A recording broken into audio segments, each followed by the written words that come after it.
Hi guys! Welcome to my YouTube channel. Ang video natin for today is ipapakita ko po sa inyo guys kung paano po ako magluto ng tahong na may garlic saka may cheese po.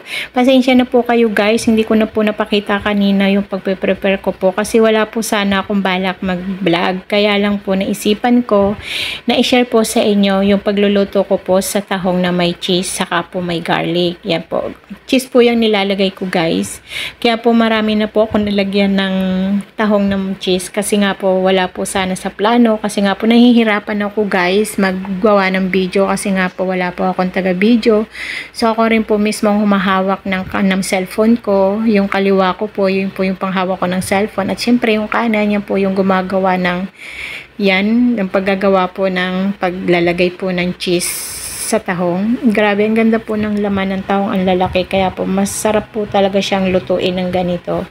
Yan, garlic po yan guys. Sa mga mahihilig po ng garlic, medyo damihan nyo po yung garlic para po mas masarap. Pero syempre guys, mas marami pa rin po yung cheese kasi siya po yung nagpapalinamnam talaga at siya po yung nagdadala ng sarap sa tahong. Yan.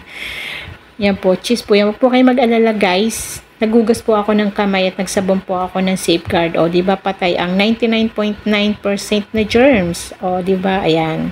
Yan, garlic po uli yan nilalagay natin. Yan. Ang ganda, yan. And then, sunod po natin ilalagay po paminta para po medyo spicy siya. Medyo dinabihan ko po yung paminta kasi mahilig po talaga ako sa spicy. O, di ba sobrang dami. Pero masarap siya guys, promise po. Pag natikman nyo po yung recipe na yan, sigurado magugustuhan po yan ng mga anak ninyo.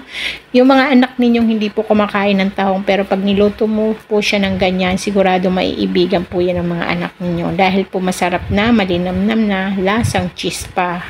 Actually guys, dapat po may butter yan. Naubusan po kami ng butter. So hindi ko po na siya nalagyan ng butter.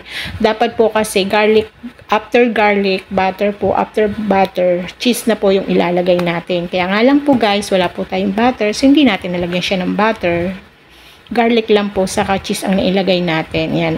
And then, ito na po yung finished products natin, guys. O, di ba ang ganda ng kulay? Crispy. Brown na po siya. Masarap po siyang kainin, guys.